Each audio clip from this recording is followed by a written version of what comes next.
We are told automation is inevitable. I mean, it will be eventually, albeit many, many years away. The two most mentioned places that automation will come the quickest, at least here in the UK, are that of cars and trains. Personally, I think cars are a long way off, as how can an automated system deal with our pretty narrow roads here in the UK? I mean, just look at some of this video. Well, trains have to be easier to make automatic, right? Well, yes and no. Like everything, it comes down to cost. Just look at the money pit the 4 lines upgrade has become on the underground.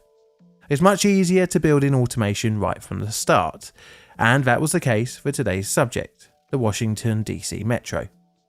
However, automation would be the cause of today's disaster, in which a train operating automatically would speed right into the rear of another train, requiring the system to be operated manually in the aftermath. Today we're going to have a look at the Washington Metro crash of 2009, and my name is John. Welcome to Plainly Difficult.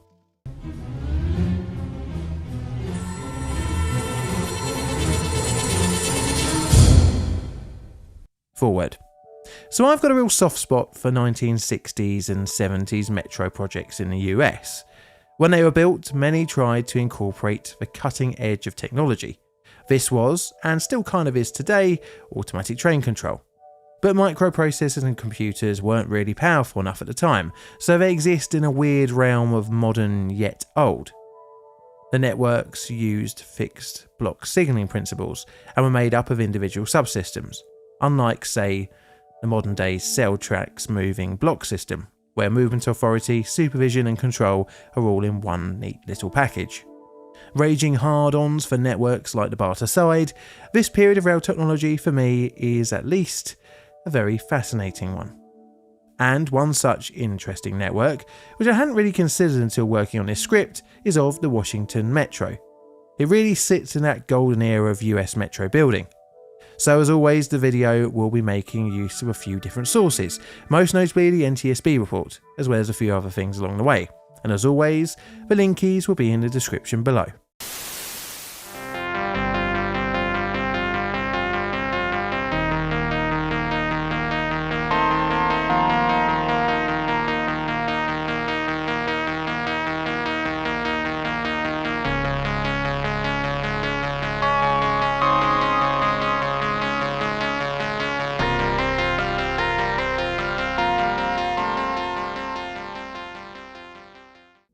Background. So our story begins in the 1960s. The network's beginnings were, as said on the WMATA website, the Washington Metropolitan Area Transit Authority, Metro, was created by an interstate compact in 1967 to plan, develop, build, finance and operate a balanced regional transport system in the national capital area. You see, the capital city needed a better public transport system, and an all-new and shiny rail network was planned to provide this, as well as integrating buses connections with the new metro system. Think like Transport for London. Building began in 1969 for the metro rail system, opening its first section of 5 stations of the Red Line in 1976. And over the next few decades the network would expand, with a new station as recently as May 2023. But we aren't here for a full-blown history of the network. We are here for the geeky stuff. Well, I am at least. And this is in the system in which trains are signalled and controlled.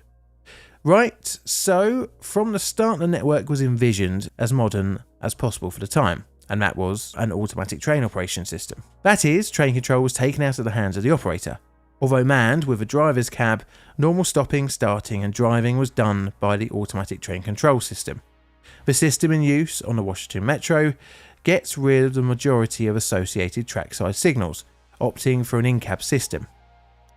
So the whole ATC system comprises of 3 subsystems, each taking care of an important aspect of signalling and controlling the trains: ATP, ATS and ATO. So the first and most essential is the automatic train protection subsystem. This essentially is the signals that the trains run to and their detection along the line. This is done by track circuits, which detect the presence of a train. The ATC system takes this information and gives the train a maximum safe speed. The track circuits used in the network are like this. Each block has an impedance bond on each end. One transmits a coded modulated sine wave audio signal from a local train control room along the rails and to the end of the block, where the other impedance bond receives the signal. If the signal reaches the receiver and matches the transmitted signal after it has been filtered and amplified, a relay is energized. Then, this will tell the ATC system that the block is unoccupied and a speed code can be transmitted to the next train. Now, if a train is in the section, the train's wheels will interrupt the audio signal and the relay will de-energize, thus telling the ATC system that there is a train in the section. Now, this is a really basic explanation. It's pretty much as far as I can understand it anyway. So, with all this happening, the ATC system will give the maximum speed a train can run to, which, if the next block is occupied, will be of a speed of 0 miles an hour. The ATC system also takes into consideration any diverging or converging sets of points, and if the route is not set for the train, then a value of 0 miles an hour will be generated. The speed signal is generated and transmitted via the rail to the train from the train control room, of which there is usually one at every station. This system is meant to be fail-safe, in that if a train loses its speed code, it will default to 0 and basically stop the train.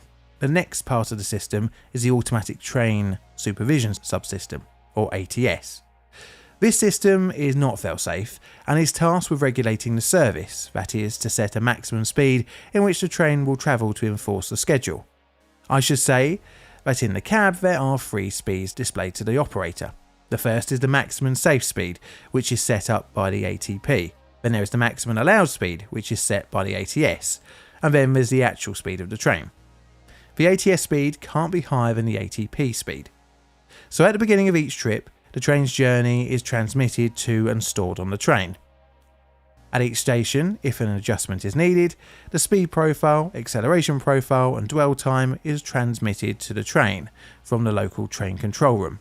And finally, the final subsystem is ATO, or Automatic Train Operation. This does the actual driving of the train. When a train approaches a station, line-side equipment tells the ATO system to initiate a station stop.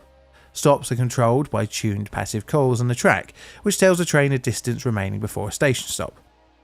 And that's a very simple explanation of the ATC system on the network. Now it's time to get out your bingo card. I'm already going to mark off complex system, as my head hurts after reading about the Washington Metro's ATC system. The disaster. So it is the afternoon of the 22nd of June 2009, and trains around the Fort Totten area on the Red Line are backing up. This had been caused by an earlier fault on a train, and due to the congestion, it had caused several trains to be lining up, waiting to move along the line. Strangely, as trains had gone over a section of track, they were receiving a spurious 0 mile an hour code. However, these dropouts were fairly short. As trains entered the next section, they received the continuation of their 55 mile an hour code. And this brings us onto train 214.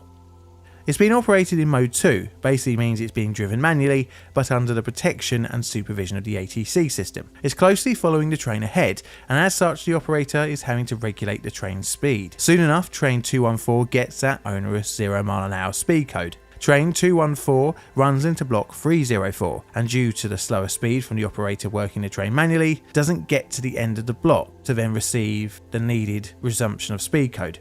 The operator of 214 was now stopped in block 304 and was awaiting a step up in code.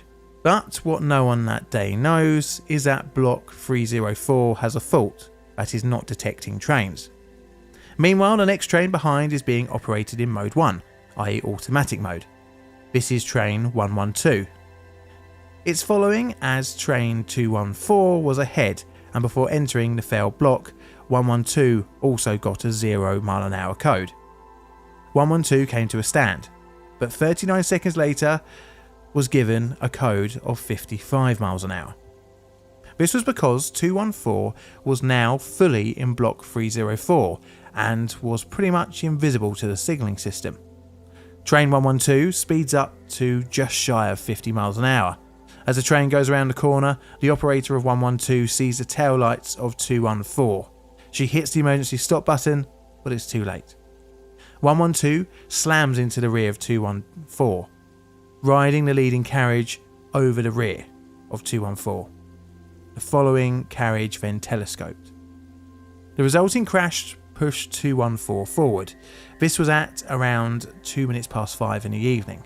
Soon after, the first 911 calls started coming in. The controller noticed traction current going out in the area. He attempted to contact train 112, but no reply. At around the same time, the operator of 214 was making his way to the rear of his train to investigate the impact. He radioed into control and informed them of the collision. The controller got a track worker to go to the accident site to confirm the report, and sadly, he saw 2 mangled trains. The controller then held all trains in stations on the Red Line, which would create crazy amounts of congestion for passengers trying to get home in the evening rush. Fire engines and ambulances were dispatched to the scene. Access was difficult, requiring a block on the nearby CSX lines and for the boundary fences to be cut. By the time the first responders had reached the site, some passengers had self-evacuated out onto the tracks. In order to get to some passengers, workers had to cut away at the train's bodywork. By an hour and a half post-event, all living victims were recovered and sent off for medical treatment around the capital city. A crane would be employed to help with the search and rescue, which would lead up to the next day. And finally, around 9 AM on the 23rd, everyone was recovered, including the dead. 9 would be confirmed dead, including the operator of train 112. So with such a public disaster in the nation's capital, of course the cause had to be found out, and this would enter the NTSB. Investigation. In the immediate aftermath, the crash site was photographed and inspected by the FBI and Washington Metro's engineering team. This allowed the NTSB to investigate whilst cleanup work could be conducted. The NTSB would need to find out how an automatic train could rear-end another. This would lead investigators to look into the system's past, as a tragically similar near-miss incident had happened just a few years before. In 2005, a track circuit between Foggy Bottom and Roslyn failed to detect the presence of a stopped train. The near collision was avoided by the actions of the train operators, but it showed that a train could just disappear off the signalling system. After looking into this further, the NTSB found that the track circuits could be susceptible to a thing called parasitic oscillation. So remember how the train detection is done via an audio signal sine wave running through the rails, and if this signal is interrupted, then the signal system knows a train is occupying the section? Well, if there is a fault with the Alstom module, then a spurious signal could enter the circuit, which mimics what the receiver is looking for, basically a sine wave, and thus report the block as clear when it actually wasn't. What's bizarre is that in 1999, the Metro undertook a program of track circuit replacement with the aforementioned Alstom system. Interestingly, after 2005 incidents, Washington Metro and the module manufacturer Alstom didn't bring in enhanced tests to check the network's track circuits. The NTSB would even say this in their investigation. Contributing to the accident were 1. WMATA's lack of safety culture, 2. WMATA's failure to effectively maintain and monitor the performance of its automatic train control system, 3. GRS Alstom Signalling Inc.'s failure to provide a maintenance plan to detect spurious signals that could cause its track circuit modules to malfunction, 4. Ineffective safety oversight by the WMATA Board of Directors, 5. The Tri-State Oversight Committee's ineffective oversight and lack of safety oversight authority, and finally 6. The Federal Transit Administration's lack of statutory authority to provide federal safety oversight. The NTSB set out several recommendations, such as regular inspection of track circuits and the replacement of all 1000 series Metro cars. This was because of the telescoping issue the units experienced in the crash and the very unsatisfactory crashworthiness that had been seen. The Washington Metro would note this in an update. Retirement of the 1000 series cars, the oldest in the fleet, is Metro's #1 safety priority. The NTSB recommended that Metro's 1000 series rail cars, the oldest of the fleet, be replaced with more modern vehicles that will be equipped with advanced crashworthiness systems technology. The disaster ended up costing millions of dollars for the metro, as well as 9 lives. In its wake, the disaster undermined the public and operators' confidence in the ATC system. As such, all trains would be operated manually, albeit with the protection of ATP. Ironically, if the following train was operating manually, it was still very likely the disaster would have still have occurred, as the failure was with the ATP system train detection and not the automatic train operation. So what did you get on your bingo card? I got this, and I'm going to give it a 4 on my disaster scale. Do you agree? Let me know down below. This is a Plain Difficult production. All videos on the channel are Creative Commons Attribution Share Alike licensed. Plain Difficult videos are produced by me, John, in the currently wet and windy corner of southern London, UK. I have Instagram and Twitter, as well as a second YouTube channel, so check out all the links in the description below. And I'd like to say a very warm thank you to my Patreon and YouTube members for your financial support, as well as the rest of you for tuning in every week to watch my videos. And all that's left to say is Mr. Music, play us out please, and thank you for watching.